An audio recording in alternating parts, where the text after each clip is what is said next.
The Minnesota Vikings are an 8-2 football team, and winning has been a part of what Kevin O'Connell just does while he is a part of the Minnesota Vikings organization. And there are numbers to prove it and to back it up that he just wins for the Minnesota Vikings during the regular season. However, there is some news to share ahead of the real discussion on this podcast.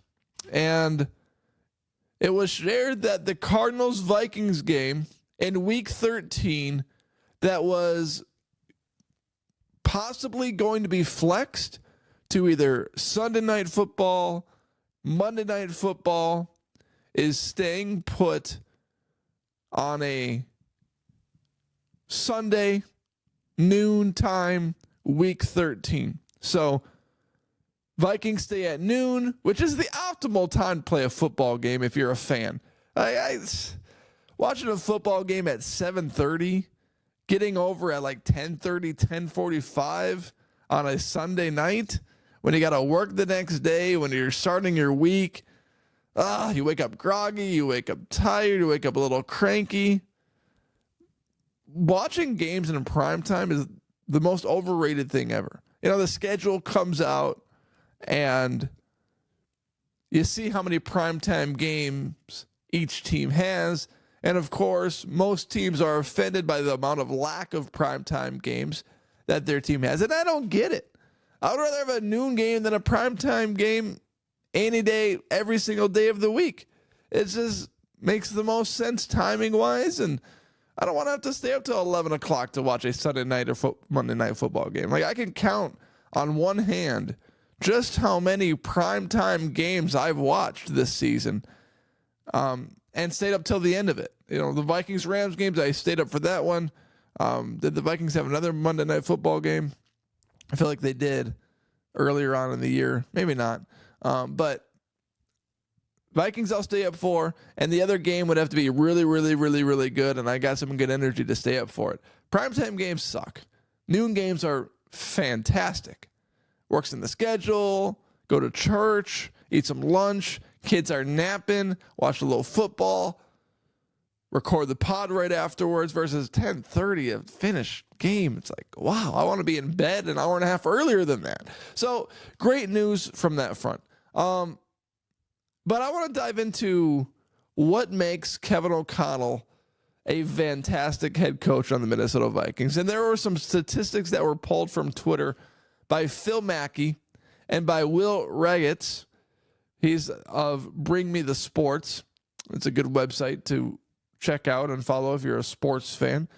And these guys pulled some good nuggets about Kevin O'Connell's head coaching career on the Minnesota Vikings. First, let's check out this tweet by Phil Mackey. It says, 2022 head coaching class. It runs through all the coaches that were hired that year. And Kevin O'Connell is the top of the list with a 27-16 record, a .628 winning percentage. Next on the list is Miami Dolphins head coach Mike McDaniel, a 23-20 record. Next on the list is Todd Bowles with the Buccaneers, a 21-23 record. Fourth on the list is Doug Peterson, a 20-24 record. Fifth is Brian Dable, a 17-26-1 record. And next is Matt Eberflus with a 14-29 record. Then you go down the list of fired head coaches. Dennis Allen, fired from the Saints. Josh McDaniels, fired from the Las Vegas Raiders. Lovie Smith, fired from the Houston Texans. Nathaniel Hackett, fired from the Denver Broncos. The Minnesota Vikings picked the best head coach in 2022 to be their guy. And you could argue that Mike McDaniel's a better head coach. I don't think so. He's a good head coach. He's better than everybody else on that list except for Kevin O'Connell. But I think we take for granted just how good of a head coach Kevin O'Connell is. And this is what we do as fans. Well, not me. But this is what most people do as fans. They see a play call, it doesn't work, and you're so quick to say that, oh, this guy can't coach. Oh, this guy has no idea what he's doing. Based off one play call or one bad game. Minnesota Vikings lose to the Rams, to the line. Oh, Kevin O'Connell can't coach. Oh, he has no idea what he's doing. The Minnesota Vikings were never going to go undefeated. Nobody does. Well, one time in the history of football that's happened? Back in like the 1970s? So, Kevin O'Connell's not going to go undefeated either. And just think about what he has done during his Minnesota Vikings run so far. His rookie season, he gets Kirk Cousins to play at a level that he's never ever played at before in his NFL career. His second season, they start off 0-3, but then they go on a hot streak. And he literally gets Josh Dobbs national media attention because of Dobbs' sanity. And then he fell off the face of the earth. But with Dobbs, Jaron Hall, and the backup Nick Mullins, the Minnesota Vikings were a competitive football team. And then this season, he has Sam Darnold, QB1, on his fourth team with an 8-2 record. Okay, the guy can coach. And here's another graphic posted by Will Raggett that I was talking about earlier. And I'm going to share the screen with my YouTube watchers, and I'll do my best to describe the tweet to my podcast listening audience. The tweet says, 13th time in Vikings history that they've had at least 8 wins through 10 games. Kevin O'Connell's done it twice in 3 years. The previous 12, and it shows a list. In 2017, the Vikings did it. They had 8 wins in their first 10 games. Of course, Case Keenum, Mike Zimmer. The previous time was Brett Favre, Brad Childress, 2009. And then the Vikings went on a run in 97, 98, and 2000, of course, with Dennis Green. And then the previous time that they did that was 1969, 1970, 1971, 1973, 1975, 1976, of course, the years with Bud Grant.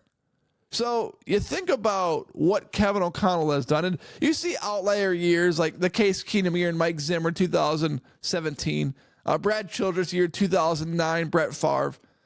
There's years like that where it's like, okay, well, Tim, if you're saying that Kevin O'Connell can coach, well, then it proves that Mike Zimmer and Brad Childress could coach too, and you wanted them fired. It's completely different because there can be an outlier year. There can be years where, the team just goes off on a run. And that's what you see there. You see 2009 and 2017, just an incredible season, an incredible run. They never did it again as a coach.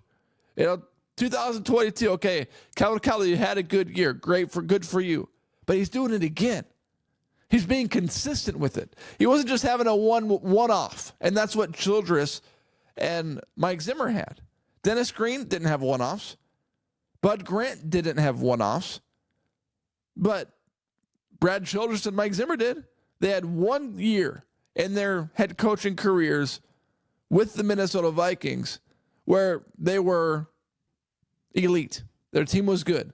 They had a legitimate chance at making the Super Bowl because they made it to the NFC Championship game. And you win that game, you're in the Super Bowl. And Kevin O'Connell, his first year with the Vikings, they go 13-4.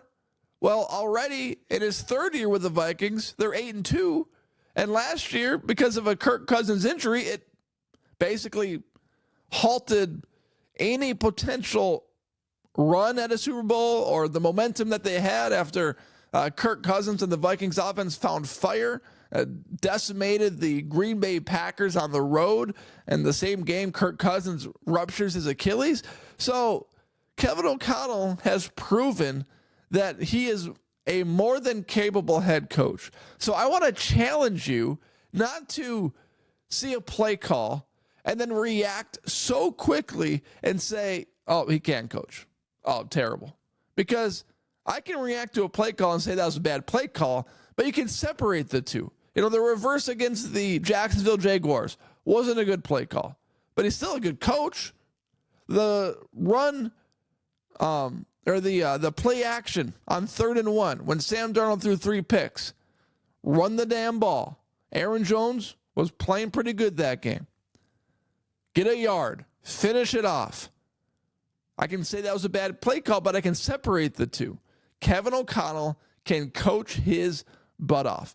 And players respond to the voice that he has in the locker room. Eventually, I'm sure he's going to get fired for the Minnesota Vikings. It just happens. It happens to every single coach. Someone once said there are 2 kinds of coaches. The ones who have been fired and the ones who have been hired. So you think about Kevin O'Connell's future, of course he's going to get fired eventually because that's just the nature of the business. But he can coach. And for now, he's going to get a contract extension this offseason, and he deserves it.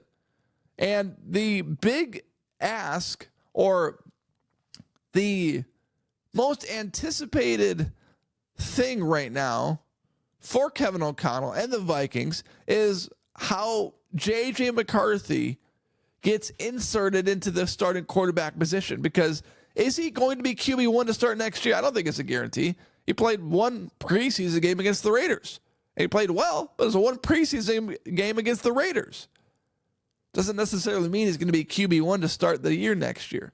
But eventually when he does play, is he going to be the guy that makes Kevin O'Connell a coach on the Minnesota Vikings for 10 to 15 years?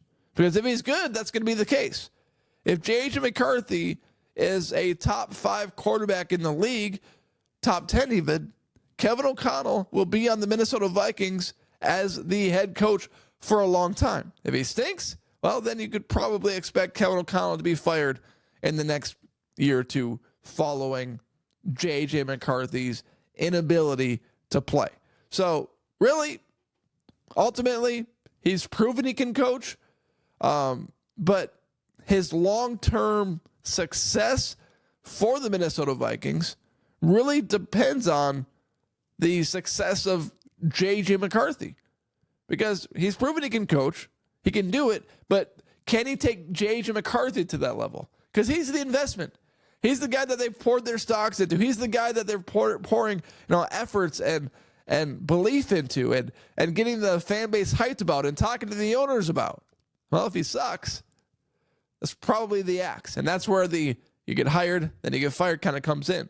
But as for now, his first 3 years in the league, Kevin O'Connell has the best head coaching record among 2022 hires.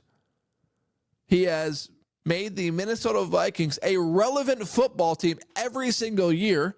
Even last year, they collapsed at the end of the season, but every single year, the Minnesota Vikings have been vying for a playoff spot and are going to be a playoff team this year. They were his rookie season. Last year they weren't, but they're competing for one. They had at one point an 84% chance of making the playoffs until the tailspin at the end of the year. But I just want to remind you that the list of 2022 head coaches include 4 fired ones. And Matt Eberflus, Doug Peterson are about to get fired. Brian Daboll might get fired. So out of the 2022 head coaching class, only 3 head coaches might make it into the 2025 season. And Kevin O'Connell is one of those guys. Mike McDaniel, Todd Bowles, Kevin O'Connell.